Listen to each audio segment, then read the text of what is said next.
Penny stocks का नाम सुनते ही हमारे दिमाग में काफी सारी नेगेटिव चीजें आती हैं, जैसे कि fraud, scam, pump and dump scheme और साथ में कई सारे लॉसेस। वहीं अगर मैं बात करूं एक पर्टिकुलर ट्रेडर की जिन्होंने पेनी स्टॉक से 1.5 लाख लगाकर 7 करोड़ कमाए थे, अगर आप भी जानना चाहते हो कि वो ट्रेडर कौन थे और उन्होंने क्या स्ट्रैटेजीज यूज की थी तो इस वीडियो को एंड तक जरूर देखना। और आगे बढ़ने से पहले अगर आप हमारे चैनल पर न्यू हो तो चैनल को सब्सक्राइब करना, बेल आइकन को प्रेस करना बिल्कुल भी मत भूलना। सबसे पहले जानते हैं कि वो ट्रेडर थे कौन। ट्रेडर का नाम था जेफरी न्यूमैन। अगर आपको ऐसा लग रहा है कि मैं आपको कोई फेक स्टोरी सुना रही हूँ तो ऐसा नहीं है, ये रियल इंसिडेंट है और आप इन ट्रेडर के बारे में गूगल पर भी रीड कर सकते हो, वहां पर भी सारी डिटेल्स अवेलेबल हैं। अब अगर बात की जाए जेफरी न्यूमैन की तो वो बेसिकली डॉक्टर बनना चाहते थे जब वो स्कूल में थे, लेकिन उन्होंने जब आगे पढ़ाई की तो उनके पास एक सब्जेक्ट आया इकोनॉमिक्स, और उस इकोनॉमिक्स सब्जेक्ट ने उनकी लाइफ बदल दी। कैसे? जब वो इकोनॉमिक्स पढ़ रहे थे तो उनके टीचर ने उनको एक प्रोजेक्ट दिया जिसमें उन्होंने ये बोला कि हम आपको वर्चुअल मनी देंगे अराउंड 1 लाख रुपीस, वो आपको वर्चुअली ही इन्वेस्ट करनी है इन स्टॉक मार्केट और आप जितना रिटर्न जनरेट कर पाओगे उतना ज्यादा बेनिफिट आपको मिलेगा। अब उन्होंने क्या किया, बेसिकली स्टॉक मार्केट में कई सारे ग्लिचेस निकाल दिए और इस 1 लाख के वर्चुअल मनी को 1 बिलियन तक कन्वर्ट कर दिया।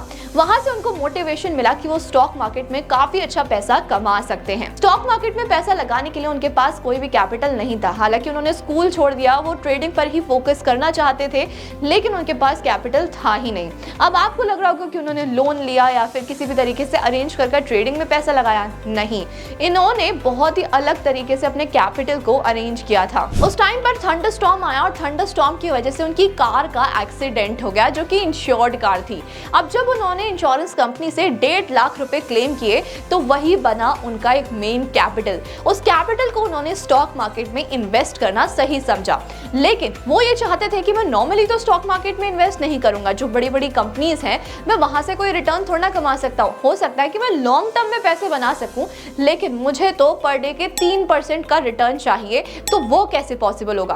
फिर उनके माइंड में ये आया कि वो पेनी स्टॉक्स में इन्वेस्ट कर सकते हैं या फिर जो स्मॉल कैप मिड कैप होती हैं उन कंपनीज में इन्वेस्ट कर सकते हैं जहां पर रिटर्न आने के ज्यादा चांसेस होते हैं। अब जब वो ये सारी चीज रीड कर ही रहे थे तो उनके सामने आती है एक कंपनी जिसका नाम था स्पॉन्ज टेक।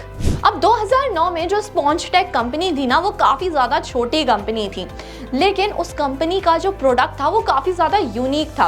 बेसिकली वो स्पॉन्ज बनाते थे विद सोप, तो उसमें जो बेसिकली दोनों चीजें होती थी वो काफी ज्यादा अटैच्ड होती थी। अब अगर बात की जाए जेफरी की तो उनको प्रोडक्ट से कोई लेना देना नहीं था और ना ही उन्होंने कभी प्रोडक्ट को देखा था, लेकिन फिर भी उनकी नजर उस कंपनी पर पड़ी। क्यों? प्रमोटर्स की वजह से। हम सब जानते हैं कि कोई भी कंपनी अगर अपने शेयर्स को खुद खरीद रही है तो वो कंपनी जानती है कि वो आने वाले टाइम में ग्रो करेगी, और उस टाइम पर जो स्पॉन्ज टेक था वो लगभग 2 रुपीस के आसपास था, तो यानी काफी ज्यादा पेनी स्टॉक था, यानी उसका स्टॉक प्राइस काफी ज्यादा कम था। अब वो ये जानते थे कि अगर प्रमोटर्स उसमें अपना स्टेक इंक्रीज कर रहे हैं तो उसमें कहीं ना कहीं आगे जाकर इंक्रीमेंट देखने को मिलेगा। उन्होंने बेसिकली ये देखा कि प्रमोटर्स ने अराउंड 750 मिलियन आउटस्टैंडिंग शेयर्स को बाय बैक किया है।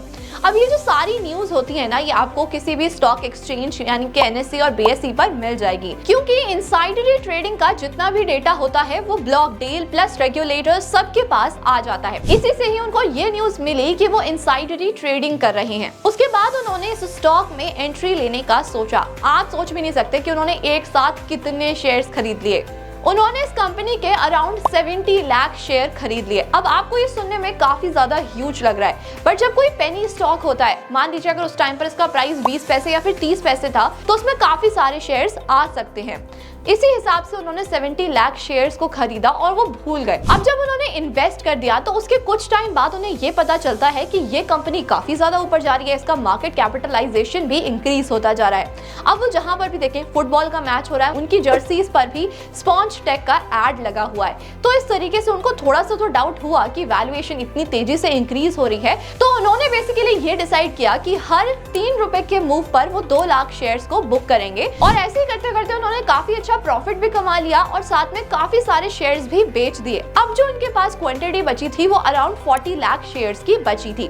देखते ही देखते ये प्राइस 120 रुपीज तक पहुंच गया। अब इसके बाद ना ये जाते हैं कीनिया। इनको अक्सर काफी ज्यादा ट्रैवल करने का शौक था, वो कुछ टाइम के लिए ब्रेक लेते थे और घूमने निकल जाते थे।